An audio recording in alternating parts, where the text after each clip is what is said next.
یہ ذکر پہلے آ چکا ہے کہ لوط علیہ السلام سیدنا ابراہیم علیہ السلام کے بھتیجے تھے۔ سیدنا لوط علیہ السلام کے باپ کا نام ہاران تھا، جو طارخ یعنی آزر کے بیٹے تھے۔ اللہ تعالیٰ نے لوط علیہ السلام کا پورے قرآن میں 27 بار ذکر کیا ہے۔ یہ ذکر 14 سورتوں میں متفرق مقام پر آیا ہے۔ آپ کا والد آپ کے بچپن ہی میں فوت ہو گیا تھا، اس لیے آپ نے اپنے دادا آزر کے گھر اپنے چچا ابراہیم علیہ السلام کے ہاں پرورش پائی۔ یہی وجہ ہے کہ ابراہیم علیہ السلام کو ان سے بے حد محبت تھی۔ جس وقت پوری قوم سیدنا ابراہیم علیہ السلام کے خلاف اٹھ کھڑی ہوئی اور انہیں آگ میں ڈالا گیا، اس کٹھن وقت میں صرف لوط علیہ السلام ہی وہ شخصیت تھے جو آپ پر ایمان لا چکے تھے۔ پھر جب ابراہیم علیہ السلام نے ہجرت کی تو لوط علیہ السلام نے بھی ان کے ساتھ ہجرت کی۔ اللہ تعالیٰ فرماتے ہیں کہ میں اپنے رب کی طرف ہجرت کرنے والا ہوں، وہ بڑا ہی غالب اور حکیم ہے۔ اس سے پہلے ہم ذکر کر آئے ہیں کہ جب ابراہیم علیہ السلام مصر سے فلسطین واپس چلے گئے تو آپ نے اپنے بھتیجے لوط کو سدوم بستی کی طرف بھیج دیا۔ یہ بحر مردار کے پاس ایک بستی تھی، تجارتی مرکز اور مسافروں کے لیے آرام کی جگہ تھی۔ یہ ایک کافر قوم تھی، ان میں ایک بھی مومن نہیں تھا۔ اللہ تعالیٰ فرماتے ہیں بس جتنے ایماندار وہاں تھے ہم نے انہیں نکال لیا، اور ہم نے وہاں مسلمانوں کا صرف ایک ہی گھر پایا۔ یہ سب لوگ کافر تھے، لوگوں میں سب سے زیادہ فاسق اور فاجر تھے۔ ان لوگوں نے ایسی برائیاں ایجاد کی کہ ان سے پہلے کائنات میں کسی نے نہ کی تھی۔ چنانچہ اللہ فرماتے ہیں جب لوط نے اپنی قوم سے کہا تم ایسی فحاشی اور بے حیائی کا ارتکاب کرتے ہو جو جہانوں میں تم سے پہلے کسی شخص نے نہیں کی۔ پھر اللہ فرماتے ہیں کیا تم عورتوں کو چھوڑ کر مردوں سے حاجت پوری کرتے ہو، بلکہ تم حد سے بڑھنے والی قوم ہو۔ اس کام یعنی اغلام بازی اور جنسی بے راہ روی کو قوم لوط نے شروع کیا، لیکن بعض کہتے ہیں یہ تو فطری چیز ہے اور بعض کہتے ہیں یہ جنات سے شروع ہوئی۔ بہرحال یہ فسق و فجور اور گھناؤنا جرم اسی قوم سے شروع ہوا۔ فرشتوں کی زبانی اللہ تعالیٰ نے فرمایا فرشتوں نے کہا کہ ہم گناہگار قوم کی طرف بھیجے گئے ہیں۔ پھر کہنے لگے مگر خاندان لوط کہ ہم ان سب کو تو ضرور بچا لیں گے، سوائے اس کی بیوی کے کہ ہم نے اسے رکنے اور باقی رہ جانے والوں میں مقرر کر دیا ہے۔ اسی طرح لوط علیہ السلام نے ان سے کہا کیا تم جہان والوں میں سے مردوں کے ساتھ شہوت رانی کرتے ہو، اور تمہاری جن عورتوں کو اللہ نے تمہارا جوڑ بنایا ہے ان کو چھوڑ دیتے ہو، بلکہ تم ہو ہی حد سے گزر جانے والے۔ اللہ تعالیٰ نے قرآن میں کتنے ہی مقامات پر اس گناہ کی برائی اور قباحت بیان فرمائی ہے، اس لیے کہ یہ نہایت سنگین اور گھناؤنا جرم ہے۔ اللہ تعالیٰ فرماتے ہیں اور لوط کا ذکر کر جبکہ اس نے اپنی قوم سے کہا کہ کیا باوجود دیکھنے بھالنے کے پھر بھی تم بدکاری کرتے ہو؟ یہ کیا بات ہے کہ تم عورتوں کو چھوڑ کر مردوں کے پاس شہوت سے آتے ہو؟ حق یہ ہے کہ تم بڑی ہی نادانی کر رہے ہو۔ اللہ تعالیٰ نے اس قوم کی قبیح خصلتوں کا جتنا ذکر کیا ہے کسی اور قوم کا نہیں کیا۔ انہیں کافر، مجرم، جاہل اور حد سے بڑھنے والا کہا گیا، کہیں فضول خرچی کرنے والے اور فاسق کہا گیا۔ یہ تمام برائیاں ان میں موجود تھیں۔ اللہ تعالیٰ فرماتے ہیں اور لوط کو یاد کرو جب انہوں نے اپنی قوم سے کہا تم ایسی فحاشی کرتے ہو کہ تم سے پہلے کسی جہاں والے نے نہیں کی۔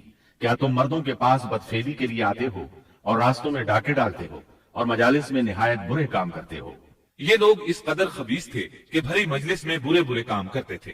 مثلا سب کی موجودگی میں زوردار آواز کے ساتھ ہوا خارج کرتے، پھر اپنی اس حرکت پر ہنستے۔ غرض یہ کہ برائی کی تمام تر صفات ان میں موجود تھی۔ لوط علیہ السلام پھر بھی انہیں سمجھاتے رہے لیکن وہ جھٹلاتے ہی رہے۔ اللہ تعالیٰ فرماتے ہیں قوم لوط نے پیغمبروں کو جھٹلایا جبکہ ان کے بھائی لوط نے ان سے کہا کہ تم اللہ کا خوف نہیں رکھتے۔ میں بلا شبہ تمہاری طرف امانت والا پیغمبر ہوں، اللہ سے ڈرو اور میری اطاعت کرو، اور اس کام پر میں تم سے کوئی اجرت اور مزدوری نہیں چاہتا۔ میرا اجر تو صرف اور صرف جہانوں کو پالنے والے کے ذمہ ہے۔ انبیاء کا مشن ہی یہ ہوتا ہے کہ تبلیغ کرتے رہیں، لہٰذا لوط علیہ السلام دعوت دیتے رہے، لیکن دعوت کے نتیجے میں قوم کا رد عمل کیا تھا اللہ نے اس کا بھی ذکر کیا ہے۔ بس اس کی قوم کا جواب یہی ہوتا کہ اللہ کا عذاب لے آ اگر تو سچا ہے۔ اسلام دشمن اور کافر قوموں کا جواب یہی ہوتا ہے۔ قوم عاد اور قوم سمود نے بھی یہی جواب دیا تھا۔ دوسری آیت میں ہے لوط نے انہیں ہماری پکڑ سے ڈرایا، یعنی انہوں نے کہا اے قوم اللہ کی پکڑ سے اور عذاب سے بچ جاؤ، محتاط ہو جاؤ، اس کی لاٹھی بے آواز ہے، لیکن وہ ڈرانے والوں سے بھی جھگڑتے ہی رہے۔ ایک اور آیت میں اللہ فرماتے ہیں اور ان کی قوم سے کوئی جواب نہ بن پڑا بجز اس کے کہ آپس میں کہنے لگے کہ ان لوگوں کو اپنی بستی سے نکال دو، یہ پاکباز بننے کی کوشش کرتے ہیں۔ چونکہ یہ سب کے سب لوگ فحاشی، عریانی، بے حیائی، بے غیرتی، فسق و فجور اور بدکاری میں مصروف تھے، ان کے نزدیک پاکیزگی اختیار کرنا بے معنی کام بن چکا تھا۔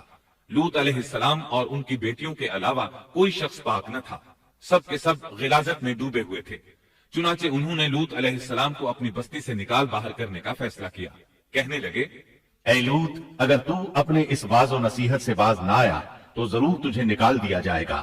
اس پر لوط نے فرمایا، میں بھی تمہارے اس گھناونے عمل سے بیزار ہو چکا ہوں۔ چنانچہ لوط علیہ السلام اس موقع پر وہاں سے نکل آئے اور اپنے رب سے یوں دعا گو ہوئے، اے میرے پروردگار، مجھے اور میرے اہل کو ان کے عمل سے بچا لے اور نجات عطا فرما۔ کتنی ہی آیات میں ہے کہ ان لوگوں نے لوط علیہ السلام کو بستی سے نکالنے کا عزم کر رکھا تھا، اور لوط علیہ السلام اس پوری بستی میں بے یار و مددگار تھے۔ وہاں ان کا کوئی خاندان تو تھا نہیں، لہٰذا گھر میں ہی بیٹھے رہے، دعا کرتے رہے، اے پروردگار، اس فسادی قوم کے خلاف میری مدد فرما۔ اس دعا سے اس قوم کی ایک اور خصلت معلوم ہوئی، اور وہ یہ کہ وہ فسادی بھی تھے۔ سو اللہ نے دعا قبول فرمائی، فرشتے بھیجے، جبرائیل، میکائیل اور ملک الموت، اور بعض روایات کے مطابق اسرافیل کو بھی ان کے ساتھ بھیجا گیا۔ وہ سب سے پہلے ابراہیم علیہ السلام کے پاس آئے تاکہ انہیں اسحاق علیہ السلام کی بشارت دیں۔ آخرکار یہاں سے فرشتوں نے سدوم کا رخ کیا۔ یہ فرشتے وہاں نوجوان لڑکوں کی صورت میں پہنچے، ان کی ٹولیوں کے پاس سے گزرے تاکہ انہیں آزما لیا جائے، ان پر حجت قائم ہو جائے۔ مطلب یہ کہ اللہ تعالیٰ نے فرشتوں سے کہا تھا کہ ان لوگوں کو اس وقت تک ہلاک نہ کرنا جب تک کہ ان کے نبی کو ان پر الزام لگاتے نہ دیکھ لو۔ چنانچہ یہ فرشتے نوجوان اور خوبرو لڑکوں کی صورت میں بستی کے کنارے پہنچ گئے۔ لوط علیہ السلام کی ایک بیٹی بستی سے باہر کنارے پر رہتی تھی۔ جب اس نے انہیں دیکھا تو ڈر گئی۔ اس نے سوچا، ہماری قوم کے لوگوں نے اگر انہیں دیکھ لیا تو ضرور ان سے برائی کر کے رہیں گے، اس لیے وہ اپنے والد لوط علیہ السلام کی طرف دوڑی، ان کے پاس پہنچ کر کہنے لگی، میں نے چند نوجوان لڑکوں کو دیکھا ہے اور میں ان کے بارے میں خوفزدہ ہوں۔ لوط علیہ السلام جلدی سے ان کی طرف آئے، ان سے پوچھا، آپ کیسے آئے ہیں؟ انہوں نے بتایا، ہم آپ کے مہمان ہیں۔ لوط علیہ السلام چاہتے تھے انہیں باہر ہی سے دوسری طرف روانہ کر دیں، لیکن جب انہوں نے کہا کہ ہم مہمان ہیں تو وہ انہیں جانے کے لیے نہ کہہ سکے، چنانچہ ان سے بولے، اللہ کی قسم، زمین کی پشت پر اس سے خبیث اور گندی قوم ہم نے نہیں دیکھی، اور نہ ہی کسی کے بارے میں ایسا معلوم ہوا۔ آپ نے 2 بار، 6 بار اور پھر 4تھی بار بھی ان سے یہی بات کہی تاکہ ان نوجوانوں کو حالات کا علم ہو جائے، وہ بھانپ لیں، لیکن وہ تو فرشتے تھے اور لوط علیہ السلام کی قوم کے خلاف گواہی تلاش کر رہے تھے۔ آخر لوط علیہ السلام انہیں اپنے گھر لے آئے، انہیں بٹھایا۔ لوط علیہ السلام کی بیوی کافر تھی اور قوم کے ساتھ تھی۔ وہ باہر گئی اور اس نے لوگوں کو بتایا کہ اس نے لوط علیہ السلام کے گھر میں ایسے خوبصورت چہروں والے نوجوان دیکھے ہیں کہ زمین پر آج تک ان جیسے کہیں نظر نہیں آئے۔ یہ سنتے ہی وہ سب لوط علیہ السلام کے گھر کی طرف لپکے۔ قرآن کریم میں آتا ہے، لوگ جلدی سے اس کی طرف لپکے اور وہ اس سے پہلے فحاشی کے عادی بن چکے تھے۔ ایک جگہ الفاظ ہیں، شہر کے لوگ خوش ہوتے ہوئے آئے۔ وہ اس حد تک فاسق اور فاجر بن چکے تھے کہ خوش ہوتے ہوئے وہاں آئے تاکہ ان خوبصورت لڑکوں سے لذت حاصل کر سکیں۔ یہ گھر کے سامنے پہنچ گئے تو لوط علیہ السلام انہیں روکنے کے لیے گھر سے نکلے۔ ان سے فرمایا، اے میری قوم، تمہاری خواہش کے لیے میری بیٹیاں موجود ہیں، یعنی قوم کی عورتیں موجود ہیں۔ نبی قوم کا باپ ہوتا ہے، اس کی بیویاں قوم کی مائیں اور قوم کی عورتیں اس کی بیٹیاں شمار ہوتی ہیں، جیسا کہ سورہ ہود میں آتا ہے۔ کہنے لگے، اے میری قوم، میری یہ بیٹیاں تمہارے لیے پاکیزگی کا باعث ہیں، لہٰذا اللہ سے ڈرو اور مجھے میرے مہمانوں کے بارے میں رسوا نہ کرو۔ کیا تم میں کوئی بھلا شخص موجود نہیں؟ آپ کی بات کے جواب میں انہوں نے کیا جواب دیا؟ قرآن مجید میں آتا ہے، کہنے لگے، لوط، تو جانتا ہے تیری بیٹیوں یعنی قوم کی عورتوں سے ہمیں کوئی سروکار نہیں، ہم جو چاہتے ہیں تمہیں خوب معلوم ہے۔ لوط کہنے لگے، کاش میرے پاس کوئی قوت ہوتی یا میں کسی مضبوط پناہ میں ہوتا۔ لوط علیہ السلام کے پاس کچھ بھی تو نہیں تھا، صرف ان کی اپنی بیٹیاں ان پر ایمان لائی تھیں، یہاں تک کہ ان کی بیوی بھی کافر تھی۔ بخاری اور مسلم کی روایت ہے، نبی کریم صلی اللہ علیہ وسلم نے فرمایا، اللہ تعالیٰ لوط پر رحمت فرمائے، وہ اللہ تعالیٰ کی طرف پناہ لیتے تھے۔ مفسرین کا کہنا ہے کہ لوط علیہ السلام کے بعد اللہ نے جو نبی بھیجا وہ کسی اونچے خاندان اور قبیلے کا چشم و چراغ ہوتا تھا جو اس کی حفاظت کرنے کے قابل ہوتا تھا۔ لوط علیہ السلام کے ساتھ کوئی مددگار نہیں تھا۔ ایک دوسرے مقام پر اللہ تعالیٰ فرماتے ہیں، اور شہر کے لوگ خوش ہوتے ہوئے آئے۔ لوط نے کہا، یہ میرے مہمان ہیں، مجھے رسوا نہ کرو، اللہ سے ڈرو اور مجھے ذلیل نہ کرو۔ انہوں نے کہا کیا ہم نے تجھے جہان والوں کے بارے میں منع نہیں کیا؟ یعنی انہوں نے آپ کو تبلیغ وغیرہ سے بھی روک دیا تھا۔ لوط نے کہا اگر خواہش پوری کرنا چاہتے ہو تو میری بیٹیاں یعنی قوم کی عورتیں موجود ہیں، ان سے کر لو۔ اے پیغمبر تیری عمر کی قسم وہ لوگ اپنی مدہوشی میں مست تھے۔ اللہ تعالیٰ نے کسی انسان کی عمر کی قسم نہیں کھائی سوائے نبی کریم صلی اللہ علیہ وسلم کے، اور یہ اعزاز آپ کے شرف، عزت اور تکریم پر دلیل ہے۔ اب ان لوگوں نے گھر میں داخل ہونے کی تیاری کر لی۔ ادھر لوط علیہ السلام نے اپنے تینوں مہمانوں کی طرف دیکھا۔ آپ ان کے لیے فکر مند تھے، لیکن وہ یہ دیکھ کر حیران ہوئے بغیر نہ رہے کہ وہ تینوں بالکل بے فکر بیٹھے تھے۔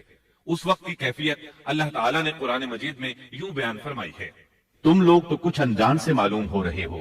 اس پر وہ کہنے لگے ہم تو تیرے پاس وہ فیصلہ لائے ہیں جس میں اس قوم کو شک تھا، اور ہم تیرے پاس حق لے کر آ چکے ہیں، اور بے شک ہم سچے ہیں۔ سورۃ العنکبوت میں اللہ تعالیٰ فرماتے ہیں، فرشتوں نے کہا اے لوط نہ ڈر اور غم نہ کھا، یقیناً ہم تجھے اور تیرے اہل کو سوائے تیری بیوی کے نجات دیں گے، وہ پیچھے رہ جانے والوں میں سے ہوگی۔ ہم اس بستی والوں پر ان کے گناہوں کے سبب آسمان سے عذاب نازل کرنے والے ہیں۔ انہوں نے یہ بھی کہا، کہنے لگے اے لوط ہم اللہ کے بھیجے ہوئے فرشتے ہیں، یہ لوگ تجھ تک نہ پہنچ پائیں گے، یعنی تجھے تکلیف نہیں پہنچا سکیں گے۔ پھر ان میں سے ایک شخص نے اندر داخل ہونے کی کوشش کی۔ جبریل اٹھے، انہیں ایک ایسی ضرب لگائی کہ تمام کے تمام اوندھے ہو گئے۔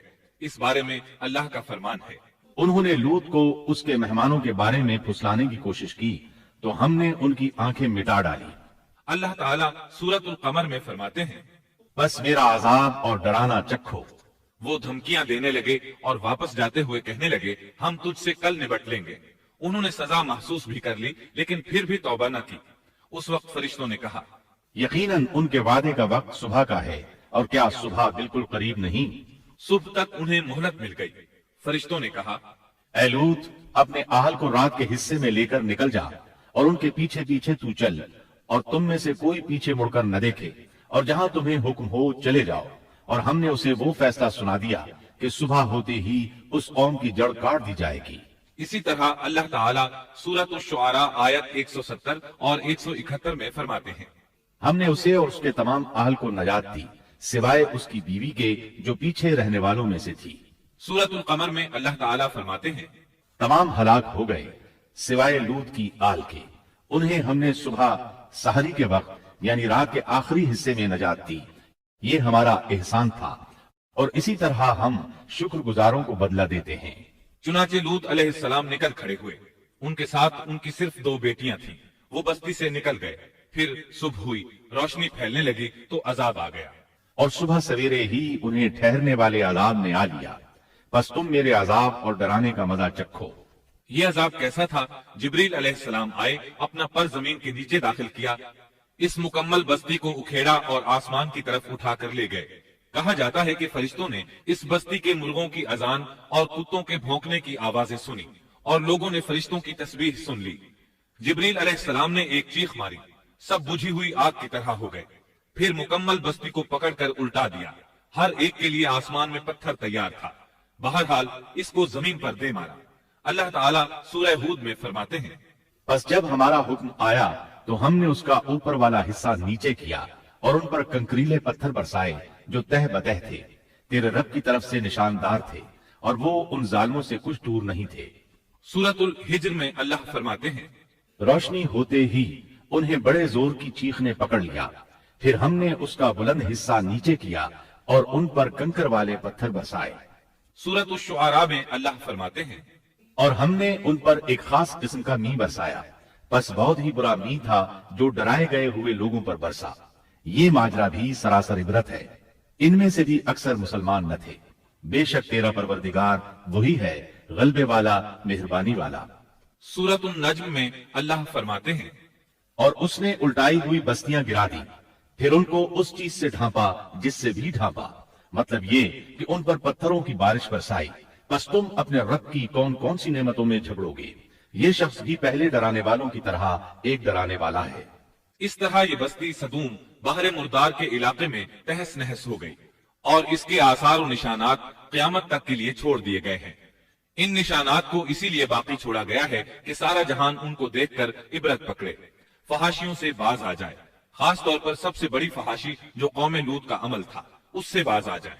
سیدنا لوط علیہ السلام کے اس قصے میں قرآن حکیم اور احادیث نبوی سے یہ بات ثابت ہوتی ہے کہ سیدنا لوط علیہ السلام جس قوم کی طرف مبعوث کیے گئے تھے وہ قوم اخلاق کے اعتبار سے بالکل ختم ہو چکی تھی اور اب اس کی اصلاح ناممکن ہو چکی تھی۔ اس قوم نے اپنے جرم کو جرم بھی نہیں سمجھا تھا۔ عام مقامات پر اعلانیہ بے حیائی کرنا ان کا مشغلہ تھا۔ یہ ایسا عمل تھا جس کی ماضی میں کوئی نظیر نہیں ملتی۔ مردوں کا مردوں سے اختلاط اور عورتوں کا عورتوں سے، یہ ایسا فعل تھا جو جنگل کے وحشی جانور بھی نہیں کرتے۔ یہی وجہ تھی کہ یہ قوم اپنے میں سے کچھ نیک لوگوں کو بھی برداشت نہیں کرتی تھی۔ وہ انہیں نیکی اور شرافت کی دعوت دیتے تھے، اسی لیے وہ ان کے سخت مخالف ہو گئے تھے۔ قرآن کریم نے اس قوم کے 3 بڑے جرائم کا ذکر کیا ہے۔ یہ کہ تم مردوں سے بدفعلی کرتے ہو، مسافروں کو لوٹ لیتے ہو، عام مجلسوں میں اعلانیہ فحاشی کرتے ہو۔ ان 3 گناہوں میں سے سب سے پہلا گناہ بدترین گناہ تھا۔ یہ گناہ اس قوم سے پہلے کسی نے نہیں کیا تھا، گویا وہ اس گناہ کو ایجاد کرنے والے تھے، اور یہ گناہ زنا سے بھی زیادہ شدید ہے۔ قرآن کریم اور احادیث کی روح سے اغلام بازی ایک بدترین گناہ ہے۔ احادیث میں اس گناہ کی مختلف سزائیں آئی ہیں۔ ایک روایت میں ہے کہ فاعل اور مفعول دونوں کو قتل کر دو۔ بستی سدوم عذاب کے نزول سے قبل کن حالات سے دوچار تھی، سورۃ الزاریات آیت 35 اور 36 میں یوں بیان ہوا ہے: پھر ہم نے ان سب لوگوں کو نکال لیا جو اس بستی میں مومن تھے، یعنی لوط علیہ السلام اور ان پر ایمان لانے والے، سو ہم نے اس بستی میں سوائے ایک گھر کے مسلمانوں کا کوئی گھر نہ پایا۔ اس کا مطلب ہے وہاں صرف سیدنا لوط علیہ السلام اور ان کا گھرانہ مسلمان تھا، باقی سب گھر کافروں کے تھے۔ اللہ تعالیٰ کسی قوم کی مکمل تباہی کا فیصلہ اس وقت تک نہیں کرتے جب تک کہ اس قوم میں کچھ قابل لحاظ بھلائی موجود ہو، مگر جب قوم کا حال یہ ہو جائے کہ اس میں بھلائی آٹے میں نمک کے برابر بھی باقی نہ رہے، تو ایسی صورت میں اللہ کا قانون یہ ہے کہ نبی اور اس پر ایمان لانے والوں کو اپنی قدرت خاص سے کسی نہ کسی طرح بچا لیا جاتا ہے، اور باقی لوگوں کے ساتھ وہی معاملہ کیا جاتا ہے جو ہوش مند تاجر اپنے ٹوکرے کے گلے سڑے پھلوں کے ساتھ کرتا ہے۔ اچھے پھل ان میں سے نکال لیتا ہے اور سڑے ہوئے باہر پھینک دیتا ہے۔ عذاب کے بعد اللہ تعالیٰ نے اس شہر کے کھنڈرات کے بارے میں سورۃ الزاریات آیت 37 میں یوں فرمایا ہے: اس عذاب کے بعد ہم نے وہاں بس ایک نشانی ان لوگوں کے لیے چھوڑ دی جو دردناک عذاب سے ڈرتے تھے۔ اس نشانی سے مراد بحیرہ مردار ہے۔ اس کا جنوبی علاقہ آج بھی ایک عظیم تباہی کے آثار پیش کر رہا ہے۔ ماہرین آثار قدیمہ کا خیال ہے کہ قوم لوط کے 5 بڑے شہر شدید زلزلے سے زمین میں دھس گئے تھے اور ان کے اوپر بحیرہ مردار کا پانی پھیل گیا تھا۔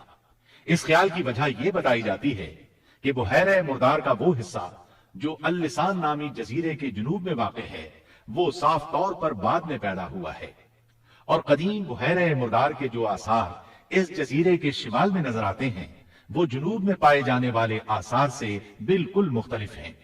ماہرین آثار قدیمہ نے اس سے یہ بات اخذ کی ہے کہ جنوب کا حصہ پہلے اس بحیرہ کی سطح سے بلند تھا، بعد میں زلزلے سے دھنس کر زمین کے نیچے چلا گیا۔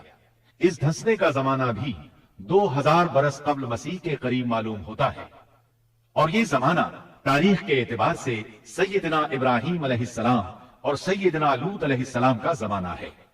1965 عیسوی میں آثار قدیمہ کی ایک امریکی ٹیم کو اللسان جزیرے پر ایک بہت بڑا قبرستان ملا۔ اس میں 20,000 سے زائد قبریں تھیں۔ اس سے اندازہ ہوتا ہے کہ قریب ہی کوئی بڑا شہر آباد تھا۔ اس لیے عین ممکن ہے کہ جس شہر کا یہ قبرستان ہے وہ بحیرہ میں غرق ہو چکا ہو۔ بحیرہ کے جنوب میں جو علاقہ ہے اس میں اب بھی ہر طرف تباہی کے آثار موجود ہیں، اور زمین میں گندھک، رال، کول تار اور قدرتی گیس کے اتنے بڑے ذخائر پائے گئے ہیں کہ ان کو دیکھ کر یقین ہو جاتا ہے کہ کسی وقت بجلیوں کے گرنے سے یا آتش فشاں کا لاوا نکلنے سے یہاں آگ پھٹ پڑی تھی۔ اللہ تعالیٰ سورہ ہود کی آیت 83 میں ارشاد فرماتے ہیں: پتھراؤں کا یہ عذاب آج بھی ظالموں سے دور نہیں۔ مطلب یہ کہ جو قوم اس قوم کی طرح ظلم اور بے حیائی پر جم جائے وہ اپنے آپ کو اس جیسے عذاب سے دور نہ خیال کرے۔